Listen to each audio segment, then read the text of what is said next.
Chapter 7.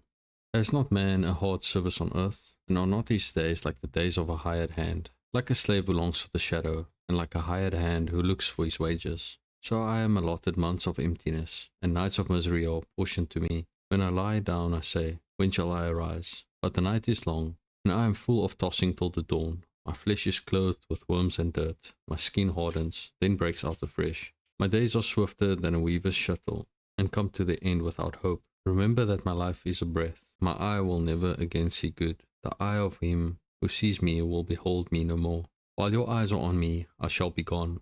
As the cloud fades and vanishes, so he who goes down to Sheol does not come up. He returns no more to his house, nor does his place know him any more. Therefore I will not restrain my mouth. I will speak in the anguish of my spirit. I will complain in the bitterness of my soul. Am I the sea or a sea monster that you set a guard over me? When I say my bed will comfort me, my couch will ease my complaint, then you scare me with dreams and terrify me with visions, so that I would choose strangling and death rather than my bones. I loathe my life. I would not live forever. Leave me alone, for my days are a breath. What is man, that you make so much of him, and that you set your heart on him, visit him every morning, and test him every moment? How long will you not look away from me, nor leave me alone till I swallow my spit? If I sin, what do I do to you? You watcher of mankind, why have you made me your mark? Why have I become a burden to you? Why do you not pardon my transgression, and take away my iniquity? For now I shall lie in the earth. You will seek me, but I shall not be. Chapter 8. Then Bildad the Shuhite answered and said, How long will you say these things, and the words of your mouth be a great wind? Does God pervert justice, or does the Almighty pervert the right? If your children have sinned against him, he has delivered them into the hand of their transgression.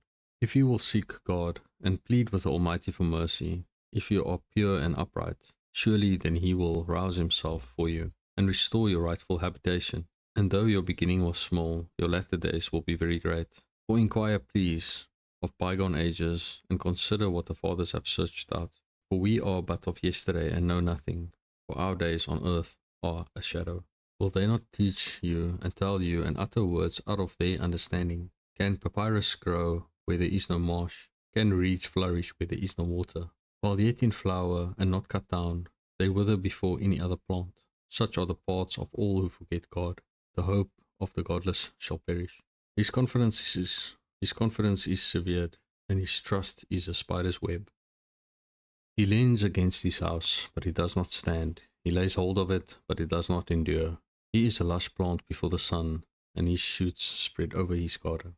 His roots entwine the stone heap. He looks upon a house of stones. If he is destroyed from his place, then it will deny him, saying, I have never seen you.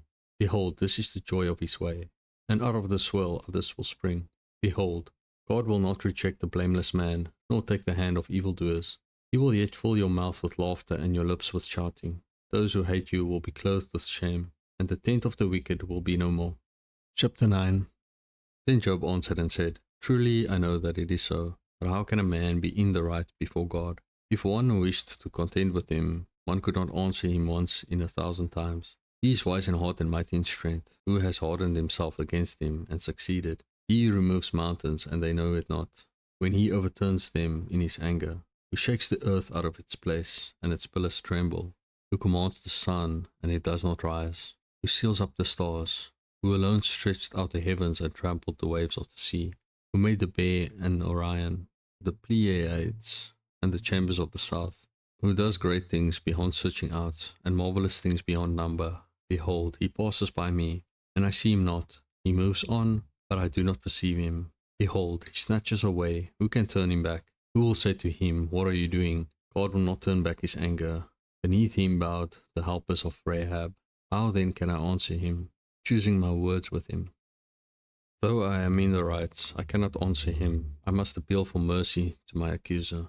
If I summoned him and he answered me, I would not believe that he was listening to my voice.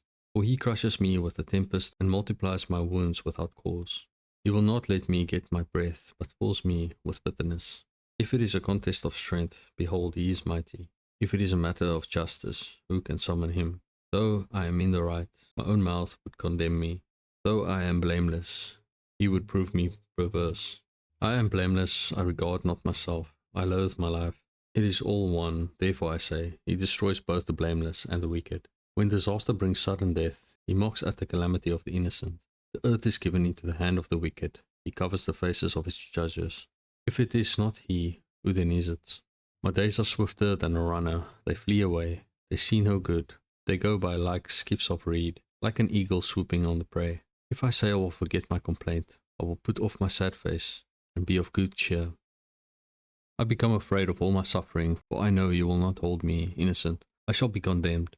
Why then do I labor in vain? If I wash myself with snow and cleanse my hands with lye, yet you will plunge me into a pit, and my own clothes will abhor me. For he is not a man as I am, that I might answer him, that we should come to trial together.